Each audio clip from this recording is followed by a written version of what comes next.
L'autre adaptation jeu vidéo sortie récemment, qui n'est autre, voilà encore une adaptation qui a fait les beaux jours de Nintendo, Tetris. L'adaptation, alors je crois que j'en avais déjà un peu parlé, et pour moi c'est très décevant que cette adaptation de Tetris, un petit peu... L'histoire de Alexei Pajitnov, qu'est-ce qui s'est passé, qu'est-ce que c'est l'histoire du jeu vidéo. Je vais vous mettre un petit trailer, une petite bande-annonce. Comme ça, on va resituer un petit peu le projet du movie qui est dispo. C'est un film Apple TV, donc c'est un film de plateforme disponible sur Apple TV qui, soit dit en passant, a quand même un catalogue, même s'il est réduit, un catalogue de qualité en ce qui concerne les films production Apple et les séries production Apple. Il y a quand même plutôt de la qualité. Alors moi j'étais hyper curieux de ce Tetris parce que vraiment l'histoire est passionnante. Malheureusement, je trouve que son adaptation est un petit peu à côté de la plaque. Alors Tetris trailer, est-ce que je vais trouver un petit trailer, une petite bande-annonce qui ne va pas... Évidemment, putain, les trailers qui font 3 minutes. Pourquoi est-ce que les trailers durent 3 minutes? Nom d'une pipe. Elles vont raconter toute l'histoire, même si l'histoire, mine de rien, est quand même un peu connue pour les gens, les passionnés de jeux vidéo. Je n'avais jamais rien vu d'aussi beau. J'ai joué à Tetris pendant à peine 5 minutes, mais je vois encore des blocs tomber dans mes rêves. C'est de la poésie, l'art et les maths collaborant dans une bouleversante harmonie. C'est le jeu parfait. Tetris. Tetris. Tetris. Pourquoi ce nom? C'est le mélange du mot grec tétra, qui veut dire 4, et du mot tennis. Tennis. Le créateur russe est fan de tennis. Ce jeu n'est pas juste addictif, il s'installe littéralement dans votre tête. C'est le genre d'occasion qui se présente une fois dans une vie. Il n'y a que 10 autres personnes dans le monde qui ont vu ce que vous allez voir. Ça s'appelle la Game Boy. Vendez-la avec Tetris. Vous pouvez nous avoir les droits. L'Union soviétique détient les droits internationaux. Rien ne sort facilement. Je vais à Moscou. Vous feriez mieux d'en parler à votre femme d'abord. Les visionnaires doivent tout risquer pour gagner. Pas à ces conditions. Tu entends? Est-ce que notre appartement a déjà été aussi silencieux? Voici le créateur de Tetris. Votre jeu est fantastique. Je ferai de vous un millionnaire. Vous avez déjà négocié avec les soviétiques? On est là pour Tetris. Вы все здесь только ради денег. Qu'est-ce qu'il a dit? Je parle pas russe. C'est un membre du comité central du Parti communiste. Parce que tu es une menace. Vous savez où se trouve votre mari? Palapapou. Je vais pas mettre toute la bande-annonce parce que j'ai l'impression qu'elle en monte comme d'habitude beaucoup trop. Donc merci Internet, merci les producteurs, les distributeurs de balancer tous les films dans les bandes-annonces. À un moment donné, c'est inacceptable qu'on arrête avec cette folie. Ça je le répète tout le temps, mais c'est chiant. Qu'est-ce que c'est du coup que Tetris? C'est l'idée de revenir sur vraiment la découverte de Tetris, vraiment de Henk Rogers et Alexei Pajitnov qui est le créateur du coup de Tetris. Et c'est une histoire assez passionnante parce que c'est au moment de la guerre froide, vraiment la Russie est refermée sur elle-même. Ce jeu est un jeu extraordinaire, c'est l'un des meilleurs jeux jamais créés, donc les gens tombent là-dessus, font waouh, c'est de la folie, qu'est-ce que c'est que cette dinguerie? Et du coup tout le monde veut s'accaparer les droits, tout le monde veut obtenir les droits pour voilà, sortir le jeu sur la console, sur les ordinateurs, sur les arcades, sur la console de Nintendo. Comment ce jeu va arriver sur Game Boy? Comment ce jeu va-t-il arriver dans nos Game Boy en bundle avec la Game Boy? Bonjour Mikado, comment vas-tu? Et comment le jeu va-t-il devenir un phénomène de dingue? Et ce qu'il faut savoir, c'est que l'histoire, elle est hyper rocambolesque et elle est compliquée. Elle est hyper compliquée parce que du coup, c'est un jeu russe et ça, du coup, il était propriété de la Russie communiste à cette époque-là. Donc Alexei, lui, ne pouvait pas faire d'argent avec ça. Tout le monde voulait avoir les droits. Et il a fallu du coup négocier de façon à sortir le jeu en Occident, au Japon, et ça a été compliqué. Et c'est vraiment... l'histoire est folle en fait. L'histoire est vraiment hyper intéressante, elle est passionnante, elle est folle, mais elle fait intervenir beaucoup de protagonistes. Il y a beaucoup de protagonistes qui entrent en jeu, il n'y a pas que Hank Rogers et Alexei Pajitnov, et du coup c'est très vite confus et c'est très vite le bordel. Rien que d'essayer de donner des pistes là-dessus, c'est compliqué. Ça va très bien, Mikado. Tout va très très bien. Et c'est là où je trouve et le problème du film, c'est que déjà, le film il s'intéresse à Hank Rogers, qui est le personnage principal, qui est du coup incarné par Taron Egerton. Oui, c'est ça, Egerton. Oui, bah oui, on est là, c'est pour que du coup je sois plus crédible. Là, c'est la crédibilité d'un homme, parce que il faut que ma critique de Mario soit un peu crédible à un moment donné. Ça va être compliqué. Du coup, je me suis dit, bon, il va falloir que je fasse preuve de... que les gens comprennent pourquoi c'est un chef-d'œuvre, mais on va peut-être me traiter de Nintendo sexuel, je comprendrai. Et du coup, je suis hyper déçu de ce Tetris, hein. Vraiment, je trouve ça très très très moyen, voire assez mauvais en vrai. Je me suis pas mal ennuyé. Et le problème, c'est que le film, je sais pas si c'est un problème d'angle, de point de vue, si vraiment c'était le bon point de vue de suivre Hank Rogers, plutôt que de suivre, peut-être qu'il aurait fallu suivre Alexei Pajitnov.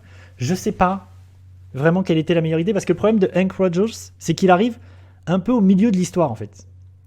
Là, c'est pas le cas dans le film, parce que c'est lui le point de départ, donc on commence avec lui, mais il arrive à un moment donné où déjà plein de choses se sont passées. Des gens ont eu les droits, déjà, le film est disponible, enfin, le jeu est disponible aux États-Unis sur console, nanani, nanana. Donc, il se passe que les 10 premières minutes du film, je trouve. Non, mais vas-y, Mikado, va le voir, hein, le film Mario. Vraiment. Je trouve que du coup, les 10 premières minutes de Tetris, c'est hyper confus. Vraiment, parce qu'on essaye de te donner plein d'infos. Et pourtant, je connaissais l'histoire. C'est ça qu'il faut se dire, c'est que je pars, moi, en étant connaisseur, vraiment, parce que c'est un truc passionnant, donc je m'étais déjà renseigné, donc je connaissais déjà pas mal l'histoire de Hank Rogers, d'Alexei Pajitnov, et je savais les tenants et les aboutissants. Et il faut voir aussi le problème, c'est que le film prend beaucoup de largesse avec la véritable histoire, pour essayer de créer à un moment donné, vraiment de faire une sorte de film. La fin, vraiment, il essaie de te faire un film d'espionnage, film d'action, il y a vraiment une scène de course-poursuite, pour créer un peu du spectaculaire. Je comprends.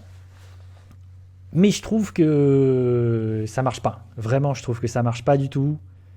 Parce qu'au final, qu'est-ce que c'est que cette histoire ? C'est vraiment des mecs en costard qui discutent. Hein. Et c'est là aussi où c'était compliqué d'adapter. Et ça, j'en avais parlé en stream l'autre jour. En fait, il aurait fallu avoir un David Fincher pour réaliser ça. Parce que ça aurait pu être le social network du jeu vidéo. Ça aurait pu être Social Network, le film de Facebook, réalisé par David Fincher. On aurait pu avoir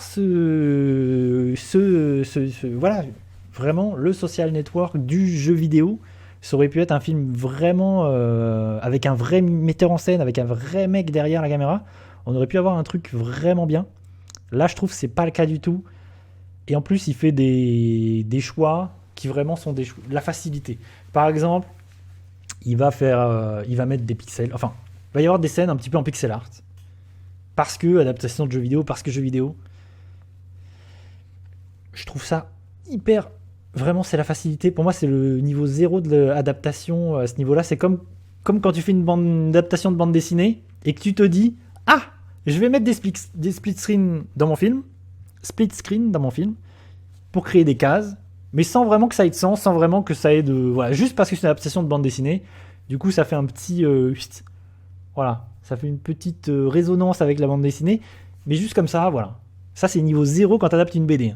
Tu me fais ça dans une adaptation de BD, je me dis, tu te fous de ma gueule, c'est de la merde. Là, c'est un peu de la même chose. Il a mis des petites séquences histoire de faire plaisir aux joueurs. J'ai fait, ah, il y a du pixel art, c'est rigolo. C'est mignon. Mais c'est vraiment niveau 0.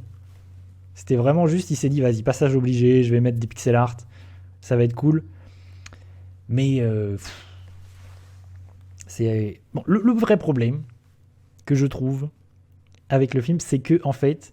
Et ça, je vais vous conseiller d'aller voir. Il y a des gens. Il y a quelqu'un sur. Il y a une vidéo YouTube qui retrace cette histoire, toute l'histoire de Tetris et de comment il est arrivé sur Game Boy et comment il est arrivé sur console Nintendo, comment il est sorti de la Russie, comment il a été créé par Alexei Pajitnov. Il y a une vidéo de 1 heure sur une chaîne anglophone qui raconte ça hyper bien. C'est un petit documentaire, c'est vachement bien. C'est vachement mieux que le film. Et ça dure 1 heure. Donc moi, je ne peux que vous conseiller d'aller plutôt voir... Alors, je vais vous la mettre dans le chat. D'aller plutôt voir cette vidéo. Elle est où ? Elle est là. Tac. Talk. Vraiment sur la chaîne Gaming Historian. Vraiment, c'est hyper documenté, c'est hyper fouillé, c'est hyper recherché. La vidéo, elle est hyper bien. Par contre, il y a beaucoup d'infos. Ça va vite. Donc il faut s'accrocher. Il faut s'accrocher. Et si vous avez envie de voir le film, vraiment, regardez la vidéo avant. Comme ça, vous allez recoller les morceaux et vous allez comprendre qu'est-ce qui a été modifié dans le film. Vraiment, si vous avez envie de voir le film, je vous conseille vraiment de regarder cette vidéo. Si ça vous intéresse, si le sujet vous intéresse, vraiment, la vidéo, tac, elle est passionnante. C'est sur la chaîne Gaming Historian. Il y a des sous-titres en VF d'ailleurs. En français, même s'ils sont... Pour l'avoir re-regardé un petit peu, les sous-titres sont pas toujours... sont pas toujours bien. Vraiment, ils sont un peu faits à l'arrache, mais ça reste de l'anglais, donc c'est quand même hyper abordable. Mais c'est une super chaîne. Vraiment, le mec fait un taf de ouf. C'est vraiment une très bonne chaîne. Là, vraiment, c'est un petit documentaire. Tu sens que ça a taffé. Il y a toutes les infos, il y a énormément d'informations. Et d'ailleurs, si vous voulez pousser un peu le côté histoire, information, histoire du jeu vidéo, il y a un livre, je crois, chez Pixel Love, sur Alexei Pajitnov, qui existe vraiment chez Pixel Love et qui retrace, je pense que c'est un livre plus biographique sur le bonhomme, et je pense que c'est beaucoup plus intéressant. J'ai pas lu le livre, mais je pense que c'est beaucoup plus intéressant, et Pixel Love fait un super taf en général. Donc vraiment, si ça vous intéresse, intéressez-vous aussi au livre. Et voilà, finalement, moi, ce Tetris Made in Hollywood, je suis très mitigé, et j'ai pas parlé de Taron Egerton. Vraiment, moi, j'ai beaucoup de mal. Vraiment, j'arrête. Je vois l'acteur avec une moustache pendant tout le film. Et je sais pas, j'ai un peu du mal avec cet acteur. J'ai du mal à y croire. Franchement, il me vend pas du tout. Je vois pas le personnage. Il arrive pas à me vendre son perso. Je m'accroche pas trop à lui. Vraiment, le film, je trouve, il y a plein de trucs qui vont pas. Par exemple, il essaie de... On te présente sa famille à Hank Rogers, le personnage principal, et elle n'existe jamais. Vraiment, on te dit, ok, il a une famille, il habite au Japon, il a des filles, nanana. Mais ces personnages n'existent pas. Vraiment, le film n'arrive pas à faire exister les personnages autour. Vraiment, même la femme d'Alexei Pajitnov, elle n'existe pas. Vraiment, il y a plein de personnages qui n'existent pas dans le film. Il n'arrive pas du tout à faire exister ces personnages. Et c'est très confus très vite. Vraiment, c'est pas ouf. Je conseille absolument pas Tetris, le film, mais ça reste quand même une curiosité. Si, comme moi, on est passionné de jeux vidéo et d'adaptation de jeux vidéo, ça reste néanmoins intéressant. C'est une semaine aussi. C'est mon homme. Petit film français, premier film de réalisateur. Comment s'appelle-t-il ? Alors, j'ai noté des trucs, mais je vais retrouver. Guillaume Bureau. Monsieur Bureau. Alors, c'est un premier film, donc c'est toujours intéressant, les premiers films. C'est un petit film français, sympathique, vraiment, avec des qualités. Je dirais que c'est moyen. Et je vais vous mettre une petite bande-annonce. Ça s'appelle C'est mon homme. Ça dure, je crois, 1h20, vraiment pas beaucoup plus. C'est sympathique. J'ai passé un assez bon moment, mais c'est pas extraordinaire. Niveau cinématographique, ça ressemble un peu à un téléfilm. Mais il y a des qualités. Je vais vous expliquer ça dans quelques instants en vous disant... Je vais vous dire, tiens, le synopsis tout de suite, parce qu'il est intriguant et c'est pour ça que ça m'a donné envie. C'est que le synopsis, on est après la guerre. Après la première guerre mondiale. Je pense que le trailer va le dire, mais c'est pas grave. J'essaie de synthétiser le synopsis. Ça, c'est ma mission. D'essayer de faire des synopsis que l'on comprenne. Après la première guerre mondiale, une femme, on va suivre... En fait, une femme... Non. Reprenons d'abord. Il y a un homme qui va revenir de la guerre amnésique. Et donc, il ne sait plus qui il est. Il ne sait pas... Voilà, il n'a plus aucun souvenir. Il a fait la guerre. Il revient de la guerre, il est perdu, il se retrouve en hôpital psychiatrique. Donc va y avoir un appel et son visage va passer dans les journaux en disant on ne sait pas qui est cette personne, il ne sait plus qui il est, si vous le reconnaissez, contactez-nous. Et du coup, il y a quelqu'un, une femme, en l'occurrence Leila Bekti, qui va reconnaître cet homme et qui va dire c'est mon mari. C'est mon homme, je le reconnais, c'est lui. Et elle va reprendre contact avec lui. Mais il se trouve que une autre femme, Louise Bourgoin, va dire la même chose.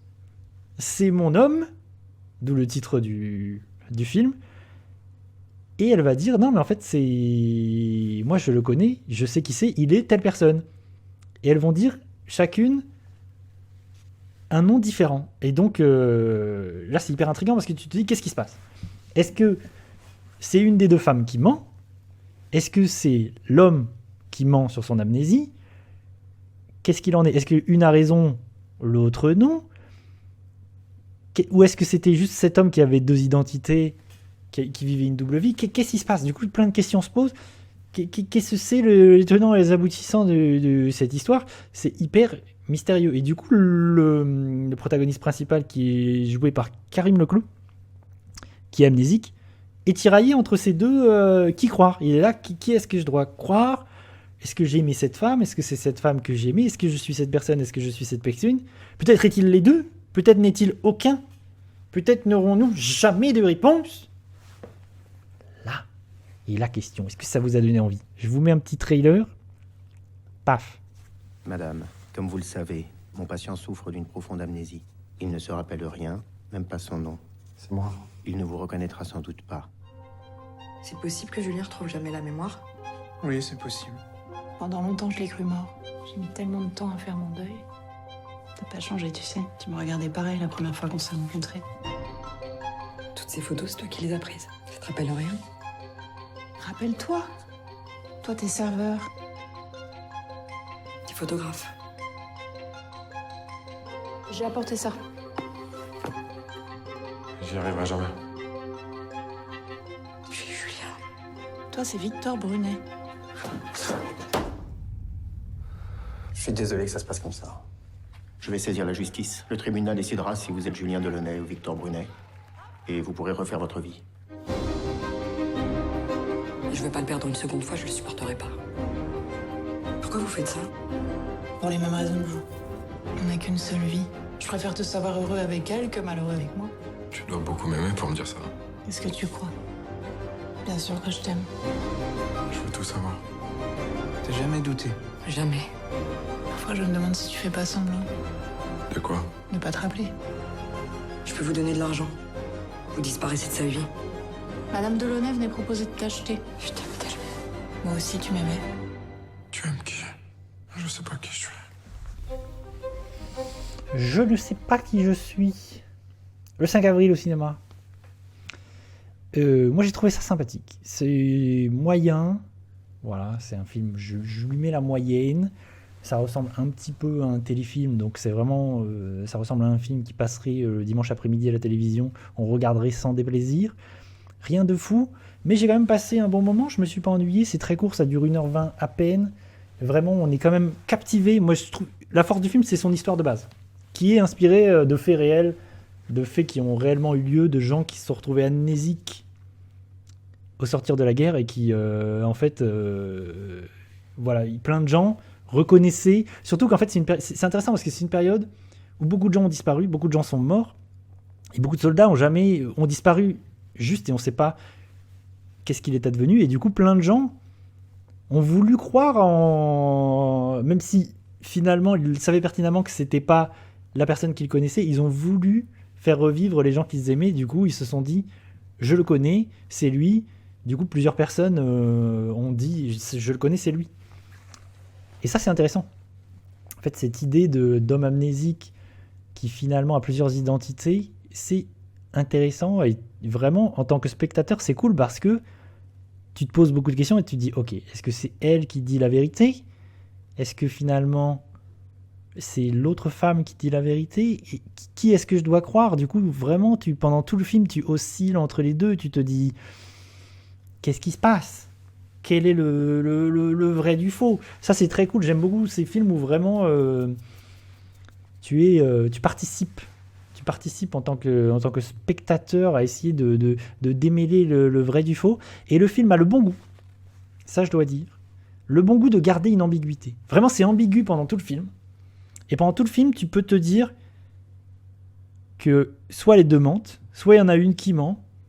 Et jusqu'à la fin, vraiment, il y a une réelle ambiguïté. Et je pense que chaque spectateur aura sa propre réalité des faits à la fin. Vraiment, sa propre résolution sur qui est cet homme et qui est sa femme. Et ça, c'est intéressant parce que du coup, c'est cool d'avoir laissé une ambiguïté. Vraiment, à la fin, l'homme fait un choix entre les deux femmes. Parce qu'au final, ça se résume à ça. C'est, il a le choix entre deux vies, deux identités, et il doit choisir entre deux femmes. Et au final, c'est ça, quoi. Et du coup, à la fin, il fait un choix, mais est-ce qu'il a fait le bon choix? Est-ce que vraiment il était cette personne avant? Est-ce que vraiment il est revenu avec la femme qui était sa femme avant qu'il soit amnésique? Et je trouve que le film a gardé l'ambiguïté jusqu'au bout. Et du coup, à la fin, tu continues à te poser des questions et à te dire, vraiment avoir une interprétation. Et ça, c'est très cool. Et ça m'a ramené, j'ai repensé à un film, le film de Shyamalan sorti en début d'année, comment s'appelle-t-il? Knock at the Cabin, que j'aime bien. Knock at the Cabin de Shyamalan, j'ai pas mal aimé en ce début d'année, parce que j'aime bien le cinéma de Shyamalan. Mais le film fait un truc qui est un peu dommage, c'est qu'il y a une ambiguïté pendant tout le film, parce que là encore, on est sur une histoire de qui tu vas croire, parce que c'est des gens qui arrivent et qui disent c'est l'apocalypse, on est les cavaliers de l'apocalypse et vous devez faire un choix. Et si vous faites pas ce choix, c'est l'apocalypse, la Terre va disparaître. Et du coup, en tant que spectateur, soit tu crois que c'est fantastique et que du coup c'est réellement l'apocalypse, soit tu crois que ces gens s'en foutent. Et le film, il aurait gagné à garder une ambiguïté, ce qu'il va pas du tout faire. Knock at the Cabin, il n'y a aucune ambiguïté à la fin. Le film prend parti sur... il penche dans la balance vers soit c'est fantastique, soit c'est pas fantastique. Moi, j'aime bien où il va, mais je trouve que c'est dommage. Parce que ça aurait vraiment gagné à garder l'ambiguïté jusqu'au bout et à faire en sorte que le spectateur continue à se poser des questions. Ça aurait été plus malin. Surtout que c'est une adaptation d'un livre qui gardait l'ambiguïté. Bref, j'ai fait un détour par autre chose. Du coup, c'est mon homme a le bon goût de pas donner toutes les clés, de pas donner une réponse nette et précise. Et ça, c'est très très cool. Je l'ai pas dit, mais vraiment, ce qui fait la force du film, c'est Leila Bekti, moi, actrice que j'aime beaucoup, vraiment, elle est super. Karim Leclou, très très bien. Je suis moins... Louise Bourgoin, bon, beaucoup moins. Vraiment, je la trouve... j'y crois beaucoup moins, son personnage, vraiment, pour moi, ça marche beaucoup moins. Mais le duo Leila Bekti et Karim Leclou, ça marche vraiment très bien. C'est efficace. Moi, j'y crois à mort à cette histoire d'amour où en fait elle retombe amoureuse de lui et lui tombe amoureux d'elle. Et vraiment, c'est très chouette. Il y a des belles choses, il y a même des belles idées. Je trouve le dernier plan du film, je trouve c'est très joli. Vraiment, c'est un joli film. C'est un film qui il a une joliesse comme ça. Il y a une douceur. Donc c'est pas extraordinaire. C'est un film moyen, mais c'est un film joli, c'est un film sympathique. Voilà ce que j'avais envie d'en dire, surtout que c'est un film qui va complètement passer inaperçu cette semaine, parce que les deux gros blockbusters que sont Super Mario Bros le film et Les Trois Mousquetaires sont passés par là, et ont fait valdinguer. Donc je pense que les autres films cette semaine, ça va être compliqué. Parce que vraiment, je pense que la majorité des entrées, Mario est en train de faire un énorme raz-de-marée. Donc ça va être compliqué pour les autres films d'exister là en ce début d'année. Merci de m'avoir écouté là-dessus.